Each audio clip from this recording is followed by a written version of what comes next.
Hello everyone, and welcome back to Navigate History. Today, we're exploring one of the most fascinating stories of all time, the rise and fall of the Roman Empire. Think about it. Rome started as a small collection of huts on the banks of the Tiber River. And yet within a few centuries, it grew into the most powerful empire the ancient world had ever seen. It built incredible cities, roads, and monuments, ruled millions of people, and influenced cultures far beyond its borders. But no empire lasts forever. Rome's story is not only about glory, but also about decline, division, and collapse. So grab a seat, because for the next few minutes, we're going to take a journey through history, from Rome's earliest days to its greatest victories, to the final moments when the empire crumbled.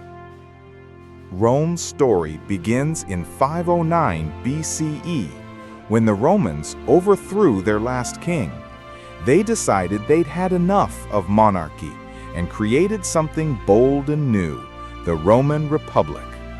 Instead of one ruler, Rome was governed by elected officials, known as consuls, and advised by the Senate. It wasn't a full democracy, but it was far more balanced than the kingdoms of the time.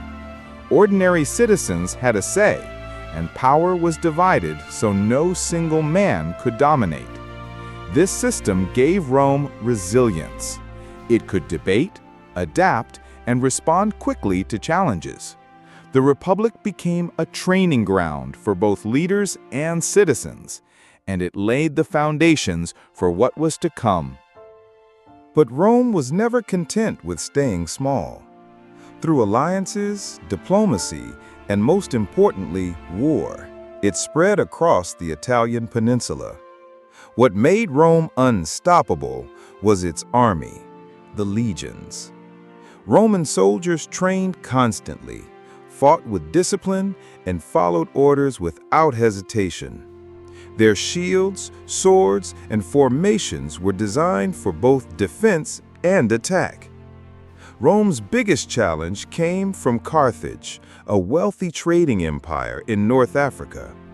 The struggle between them is known as the Punic Wars, some of the bloodiest conflicts in ancient history. The most dramatic moment came when the Carthaginian general Hannibal led his army and his famous war elephants over the Alps into Italy. For years, he terrorized the Roman countryside, but eventually Rome struck back. At the Battle of Zama in 20 BCE, the Roman general Scipio defeated Hannibal once and for all. Carthage was destroyed, and Rome became the undisputed master of the Mediterranean. With victory came wealth, but with wealth came problems.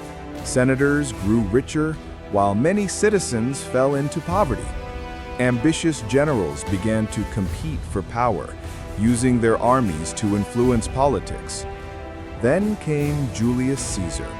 A brilliant strategist, he conquered Gaul, became immensely popular, and eventually declared himself dictator for life. For some Romans, Caesar was a hero. For others, he was a threat to the Republic. On the Ides of March, 44 BCE, Caesar was assassinated by senators who feared he would become a king. But his death didn't save the Republic. Instead, it plunged Rome into chaos. Civil wars followed, and out of the chaos emerged Caesar's adopted son, Octavian, who would later be known as Augustus. In 27 BCE, Augustus became the first Roman emperor. With him, the Roman Republic ended, and the Roman Empire was born. Under Augustus and the emperors who followed, Rome entered its golden age. Historians call this period the Pax Romana, the Roman peace. For nearly 200 years, the empire thrived. Roads connected faraway provinces. Aqueducts carried fresh water to bustling cities, and magnificent structures like the Colosseum were built. Rome's influence spread everywhere. Its art, Language, law, and architecture shaped the ancient world. Latin became the basis for many European languages. Roman law became a model for governments centuries later. And perhaps most famously, its roads allowed trade, armies, and ideas to flow smoothly across thousands of miles. That's why people still say, all roads lead to Rome. At its height, the empire stretched from Britain in the north to Egypt in the south, from Spain in the west to Mesopotamia in the east. Tens of millions of people lived under Roman rule. It was, in every sense, a superpower. But success came with a price. Running such a massive empire was incredibly expensive. Taxes rose and the economy faltered. To pay soldiers and officials, emperors minted more coins, but this only caused inflation. Meanwhile, corruption spread within the government. The Senate lost much of its influence, and emperors often ruled through fear and violence. In just one 50-year span, Rome saw dozens of emperors rise and fall, many assassinated by their own guards. Outside the empire, enemies grew stronger. Germanic tribes like the Goths, Vandals, and Franks began pushing against Rome's borders. And from the east came the Huns, fierce, nomadic warriors who terrified everyone they encountered. The once invincible Roman legions could no longer defend every frontier. In 395 AD, the empire split in two: the Western Roman Empire, centered in Rome, and the Eastern Roman Empire, centered in Constantinople.